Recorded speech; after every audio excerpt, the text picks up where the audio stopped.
नमस्कार, आप देख रहे हैं न्यूज वॉच भारत और मैं हूं आपके साथ पूजा भारती। शुरुआत करते हैं बुलेटिन की। खबर लखनऊ से है। उत्तर प्रदेश का बजट सत्र चल रहा है। ऐसे में पक्ष विपक्ष के नेता तमाम तरह के बयान दे रहे हैं।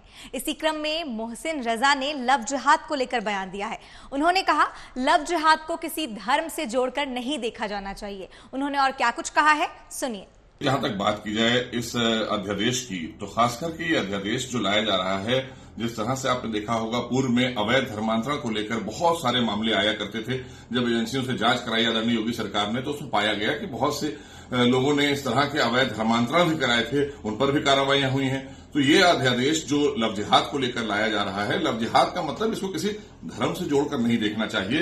ये अपने आप में ये मानना चाहिए कि ये सर्वधर्म के लिए है, क्योंकि हमारी बेटी हो, आपकी बेटी हो, किसी की बेटी हो, उसको अगर कोई नाम परिवर्तन करके और बहला फुसलाकर उससे शादी करके और बाद में उसका जीवन बर्बाद करे, छोड़ दे, तो उसके खिलाफ सख्त कानून लाकर अगर हम कार्रवाई नहीं करेंगे, सख्त कानून नहीं बनाएंगे, तो इन चीजों को रोक पाना मुश्किल होगा। लेकिन विपक्ष के साथी जो है, उनको हर चीज में धर्म नजर आता है, क्योंकि वो तुष्टीकरण की राजनीति में विश्वास करते हैं और हम सबका साथ सबका विकास में विश्वास करते हैं।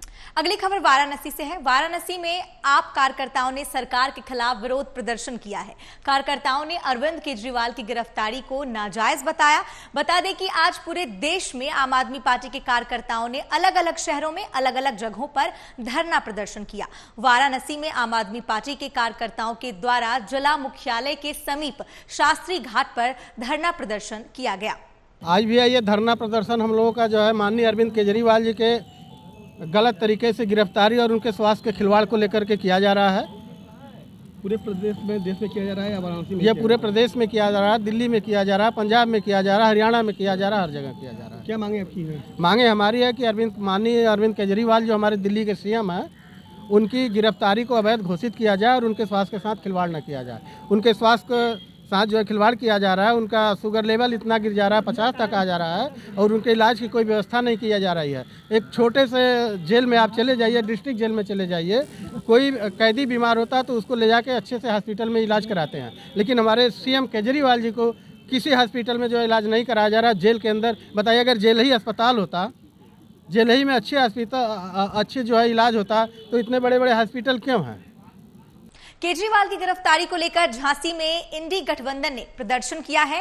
झांसी के इलाइट चौराहे पर आज इंडी गठबंधन के लोगों द्वारा पूर्व केंद्रीय मंत्री प्रदीप जैन आदित्य के नेतृत्व में जमकर विरोध प्रदर्शन किया गया। इस दौरान उन्होंने कहा कि वर्तमान दिल्ली के मुख्यमंत्री अरविंद केजरीवाल की जेल में हालत दिन ब दिन खराब होती जा रही है और प्रशासन उनकी सेहत के साथ खिलवाड़ कर रहा है, जिसको लेकर आज इंडी गठबंधन के लोग सड़कों पर उतरकर प्रदर्शन कर रहे हैं। उनकी मांग है कि केजरीवाल को उचित स्वास्थ्य व्यवस्था मुहैया कराई जाए। आज इंडिया गठबंधन के द्वारा पूरे देश के अंदर अरविंद केजरीवाल की अवैधानिक रूप से जो उन पर अत्याचार हो रहा, उसके खिलाफ आवाज उठाने के लिए आज प्रदर्शन किया जा रहा। आज संवैधानिक रूप से अगर हम देखें, लोकतंत्र में चुने हुए मुख्यमंत्री जिसका जीवन खतरे में है, जिसके जान की रक्षा के लिए न केवल देश के करोड़ों लोग गुहार कर रहे हैं, डॉक्टर भी कह रहे हैं उनका शुगर लेवल गिर रहा है, और ऐसे में उन्हें जबरदस्ती जो चिकित्सीय सुविधा मिलना चाहिए, वो सुविधा जानबूझ के जेल में उपलब्ध नहीं कराई जा रही। दिल्ली में कोचिंग सेंटर में छात्रों की मौत के बाद सियासत चालू हो गई है। वाराणसी के महात्मा गांधी काशी विद्यापीठ के सपा छात्र सभा के छात्रों ने सरकार के खिलाफ विरोध प्रदर्शन किया और मृतक छात्रों को श्रद्धांजलि दी। छात्रों ने सरकार पर हल्ला बोला। छात्रों ने कहा कि सरकार की बड़ी लापरवाही की वजह से छात्रों की जान गई है। छात्रों का कहना है कि यदि सरकार उनकी बातों को नहीं मानती है तो छात्रों से आह्वान करेंगे कि आगामी समय में बड़ा आंदोलन कर अपनी हक की लड़ाई लड़ी जाए। यादव है, मैं राष्ट्रीय सचिव हूँ समाजवादी छात्र सभा का। आज श्रद्धांजलि दिए हैं, मांगे हैं, क्या कर रहे हैं आप? देखिए, दिल्ली में जो हमारे किसान गरीब परिवार के छात्र, जिनको यह आशा और उम्मीद के साथ भेजा जाता है पढ़ने के लिए कि वह एक दिन सफल होंगे और हमारे देश और परिवार का नाम गर्व से रोशन करेंगे, लेकिन यहाँ पर भ्रष्ट अधिकारियों और भ्रष्ट कोचिंग शिक्षण संस्थानों के प्रबंधकों के द्वारा ऐसी जगहों पर कोचिंगों का संचालन किया जाता है जहां पर छात्रों की जान चली जा रही है। मेरी सरकार से सर्वप्रथम मांग यह है कि ऐसे शिक्षण संस्थानों को चिन्हित करके जो कि अवैध हो और उन अधिकारियों को भी चिन्हित किया जाए जो अवैध शिक्षण संस्थानों को एनओसी देने का काम कर रहे हैं, जिससे छात्रों की जानें चली जा रही हैं। मेरी सरकार से दूसरी यह मांग है कि जो छात्र मृत हुए हैं, 3 छात्रों की मौत हुई है, इसमें प्रत्येक छात्र को 1 करोड़ रुपए और एक सरकारी नौकरी देने का काम करे, जिससे कि कम से कम एक सहानुभूति प्रकट हो। अब सरकार उन बच्चों को वापस लाने का काम तो नहीं कर पाएगी, कम से कम इतना कर दे कि उनके परिवार का जीवन भरण पोषण और जीवन यापन सही ढंग से हो जाए। फतेहपुर में सिविल डिप्लोमा इंजीनियर संघ ने अपनी मांगों को लेकर विरोध प्रदर्शन किया है। उन्होंने वेतन समेत प्रोन्नति और स्थायीकरण करने की मांग को लेकर प्रदर्शन किया। इसके साथ ही उन्होंने नहरों की देखरेख, मेंटेनेंस और बेलदारों की व्यवस्था की भी मांग की है। खबर महाराजगंज से है, जहां वन विभाग के एक अधिकारी द्वारा घूस लेते वीडियो सोशल मीडिया पर वायरल हो रहा है। वीडियो में साफ साफ देखा जा सकता है कि एक शख्स अधिकारी को पैसे गिनकर दे रहा है, उसके बाद अधिकारी भी पैसे गिनकर टेबल पर रख लेते हैं। यह वीडियो जून का बताया जा रहा है। ये जो वीडियो वायरल हो रहा है उसमें केस की डिटेल ये है कि पिछले महीने 9 जून को मधौलिया बीट में गश्त के दौरान कुछ लोग अनैतिक रूप से घुसे हुए थे, जिनको हमारे गार्ड ने उसको बाइक के साथ 3 लोगों को गिरफ्तार किया गया था। उसको ला के रेंज परिसर निचलौल लाया गया, जिनको हमने क्या किया, अरेस्ट करने के बाद में, और जो पैसे लिए गए हैं उन जुर्माने की रकम है, इसमें 3 लोग थे और 2 बाइकें जब्त की गई। बाइकों को नहीं छोड़ा गया, बट चूँकि जुर्माने की रकम नहीं जमा कर पाए, लेकिन इन लोगों को छोड़ दिया गया। जो पैसा लेकर 8,000 रुपये में छोड़ा गया है इनको, जिसकी प्रॉपर तरीके से रसीद उनको हैंडओवर की गई है, और बाइक का पैसा नहीं जमा कर पाए, इसलिए बाइक अभी भी वन विभाग के कब्जे में है। जो इन्होंने क्या किया था कि रामगंगा नहर की खांदी कटने से सैकड़ों बीघा फसल जलमग्न हो गई है। जानकारी के मुताबिक 3 दिन पहले नहर की खांदी कटी थी। तेज बहाव के चलते आज खांदी कट गई और धान की फसल और धान की नर्सरी जलमग्न हो गई है। जिला प्रशासन स्थानीयों की मदद से बचाव का काम कर रहे हैं। मामला हुसैनगंज थाना क्षेत्र के डोलेपुर गांव का बताया जा रहा है। गाजियाबाद थाना के जीआरपी पुलिस ने ऐसे 2 शातिर अभियुक्तों को गिरफ्तार किया है जो ट्रेन के एसी कोच में चढ़कर यात्रियों को चिन्हित कर उनका सामान चोरी करने का काम किया करते थे। जीआरपी पुलिस ने इनकी निशानदेही पर लैपटॉप, आईपैड, मोबाइल जैसी कीमती चीजें बरामद की है। सीओ जीआरपी सुदेश कुमार गुप्ता ने बताया कि सलीम और आलोक मिलकर ट्रेनों के एसी कोच में चढ़ जाया करते थे और उसके बाद ट्रेन में यात्रियों को चिन्हित करते थे, जिसके बाद दोनों मिलकर यात्रियों का सामान चोरी कर लेते थे। उन्होंने बताया कि उनके पास से बरामद माल की अनुमानित लागत 8,60,000 रुपए है।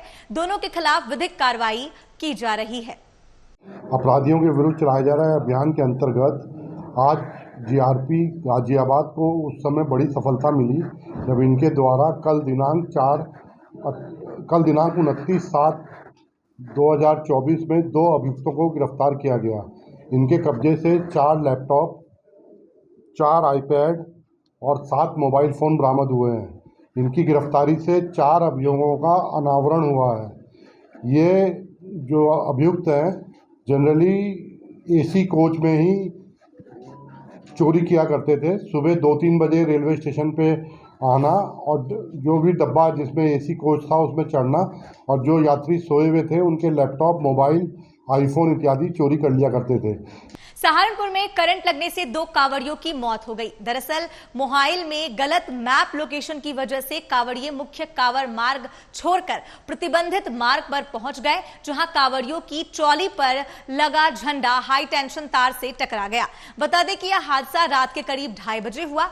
दोनों घायलों को अस्पताल में भर्ती कराया गया है। आगे की कार्रवाई पुलिस कर रही है। दिनांक 29/30 जुलाई की रात्रि 2:30 बजे हरियाणा के जनपद कैथल के 20-22 श्रद्धालुओं का एक समूह हरिद्वार से जल लेकर वापस अपने गांव जा रहा था।